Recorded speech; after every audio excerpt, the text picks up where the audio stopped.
Et si vous rouliez un soir sur une route isolée, loin de tout, quand soudain une lumière dans le ciel change votre vie à jamais? Voici l'histoire vraie de Betty et Barney Hill, le premier enlèvement extraterrestre documenté de l'histoire moderne. Un couple ordinaire dont la vie a basculé en une seule nuit.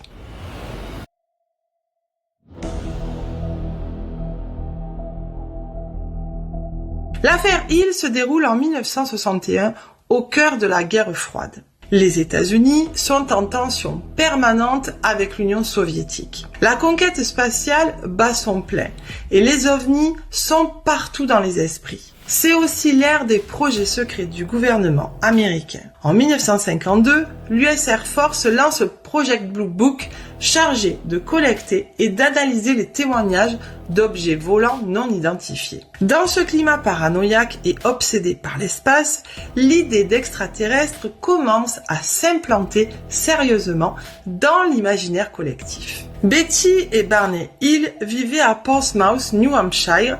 Betty était assistante sociale, très engagée et passionnée par l'étude des phénomènes sociaux, mais aussi, plus tard, fascinée par l'ufologie et les mystères de l'univers. Lui travaillait aux postes américaines. Il était un vétéran de la Seconde Guerre mondiale. C'était un couple mixte, elle blanche, lui noir, ce qui était encore rare et stigmatisé à l'époque. Très respectés dans leur communauté, ils avaient la réputation d'être sérieux, posés et sans histoire. Rien ne les prédestinait à devenir les premiers protagonistes d'un phénomène mondial. Tout commence le 19 septembre 1961. Les Hill rentrent d'un voyage en voiture depuis le Canada où ils ont passé quelques jours de vacances. Il est environ 22h30, ils roulent sur une route de montagne déserte, la US Route 3, traversant les montagnes blanches du New Hampshire. Betty remarque d'abord une lumière vive dans le ciel qui semble se déplacer de manière erratique. Elle pense à un avion, mais l'objet descend, change brutalement de direction et semble les suivre. Intriguée, elle sort ses jumelles. Barney, sceptique, pense à un hélicoptère ou à un avion militaire. Mais il finit par s'arrêter. Il sort de la voiture avec ses jumelles et aperçoit une soucoupe volante. Il affirme avoir vu à l'intérieur de cette soucoupe des formes humanoïdes. L'un d'eux semble le regarder et lui parler sans bouger les lèvres. À cet instant, Barney ressent une peur panique. Il retourne à la voiture en hurlant « Ils vont nous capturer !» À ce moment-là, trou noir. Il se réveille 2 heures plus tard, à 55 km plus loin, sans aucun souvenir de ce qui s'est passé entre-temps. Une fois chez eux, ils ressentent une fatigue inhabituelle, de l'anxiété et surtout, ils remarquent des anomalies. Leurs montres se sont arrêtées. La robe de Betty est déchirée et recouverte d'une substance poudreuse rose. Le cuir des chaussures de Barney est éraflé comme s'il avait été traîné. Leur chien est agité, refuse de s'approcher de la voiture. Les jours suivants, des cauchemars violents les assaillent. Betty rêve qu'elle est à bord d'un vaisseau spatial, qu'elle subit des examens médicaux, des piqûres. Barney, lui, développe une anxiété chronique et des ulcères. Quelque chose les a profondément traumatisés.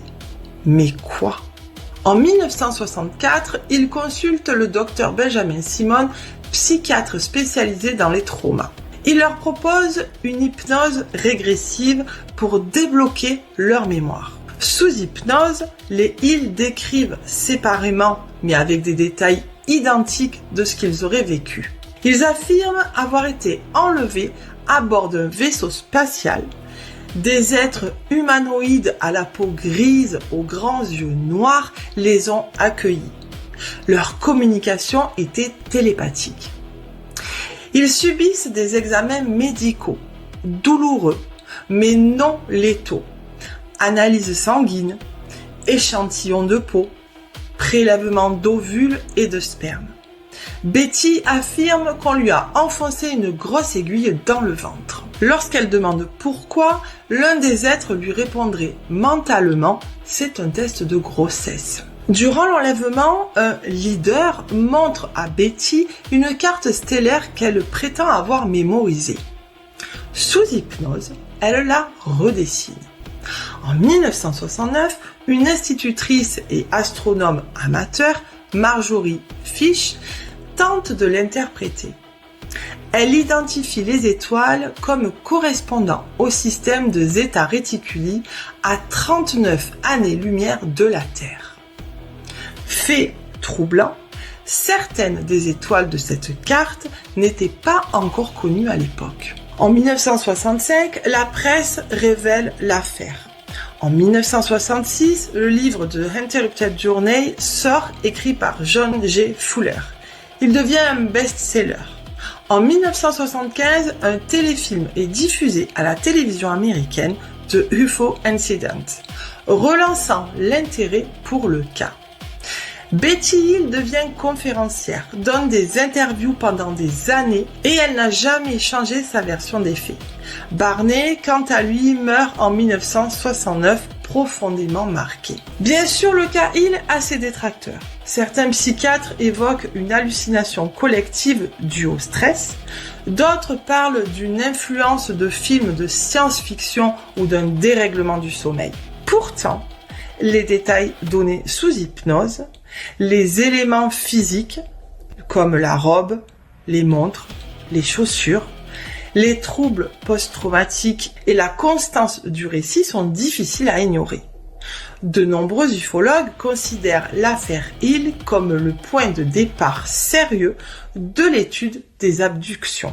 Plus de 60 ans après, l'histoire de Betty et Barney Hill continue de diviser, de fasciner et d'inspirer des centaines de témoignages similaires. Était-ce une hallucination collective, une manipulation ou la preuve troublante que nous ne sommes pas seuls? Quoi qu'il en soit, leur histoire reste l'un des cas les plus détaillés, crédibles et troublants de l'histoire de l'ufologie. Merci d'avoir suivi cette vidéo. Si ce récit vous a interpellé, laissez un commentaire, un like et abonnez-vous pour d'autres enquêtes paranormales, extraordinaires et surnaturelles. Et dites-moi en commentaire, croyez-vous à l'histoire de Betty et Barney Hill? Rendez-vous dimanche pour une nouvelle enquête sur le terrain. À très bientôt et d'ici là, portez-vous bien.